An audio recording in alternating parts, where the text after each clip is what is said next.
Voici que c'est la première fois que Jésus, depuis qu'il est ressuscité, qui se montre à ses apôtres. Alors c'est un soir où tous les apôtres sont réunis dans une pièce. Cette pièce, les portes sont fermées, peur de représailles des gens religieux de l'époque.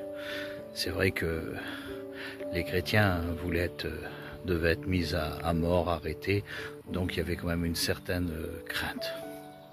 Et voilà qu'ils étaient en train de se réjouir de ce que Marie de Magdala avait vu, parce que Jésus s'avait déjà révélé à elle, et puis il lui avait dit, va dire à mes disciples que je suis vivant.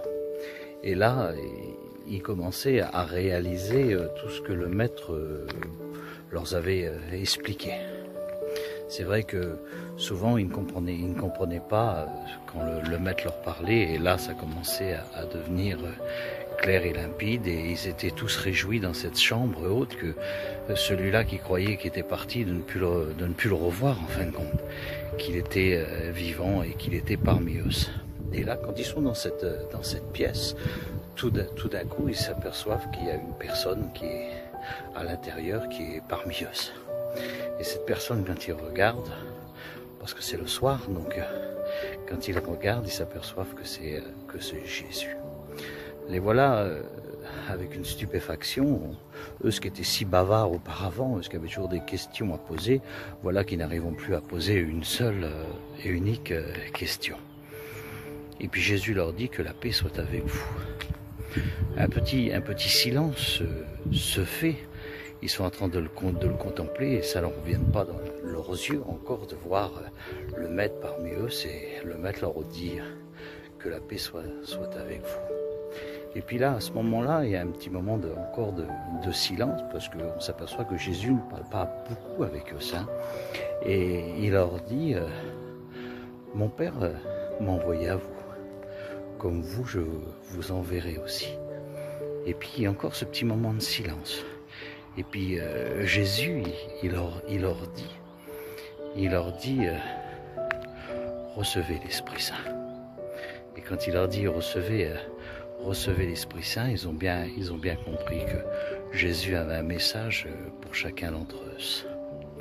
Et puis tous s'interrogent sans poser de questions en fin de compte, parce qu'ils ont tellement la stupéfaction que Jésus est parmi eux, et puis qu'ils ne comprennent pas tout ce qui se passe. Et de la même façon que Jésus est à Paris parmi eux, et ben ils s'aperçoivent que Jésus n'y est plus. Et eux, c'est une joie que le maître s'est rencontré à eux, qui s'est montré à eux. Mais voilà qu'il manque un apôtre parmi eux. C'est Thomas. Et Thomas arrive. Et quand Thomas arrive, il dit, le maître est vivant. Et le maître est venu parmi nous. Le maître nous a parlé. Et Thomas, c'est quelqu'un qui est très suspicieux. Il a dit, comment? Est-ce que vous êtes bien sûr que c'est Jésus? Il a, oui, on sait que c'est lui, nous l'avons reconnu. Et il dit, moi, tant que je ne mettrai pas mes doigts dans les blessures de ses mains, que je ne mettrai pas ma main dans son côté qui a été blessé, je ne croirai pas. Récit merveilleux. Comme quoi on voit qu'on peut être disciple du Seigneur et aussi avoir ce doute. Les autres disciples n'ont pas eu de doute. Si tu veux te rendre compte de toi-même de ce récit, tu vas le retrouver dans Jean, chapitre 20.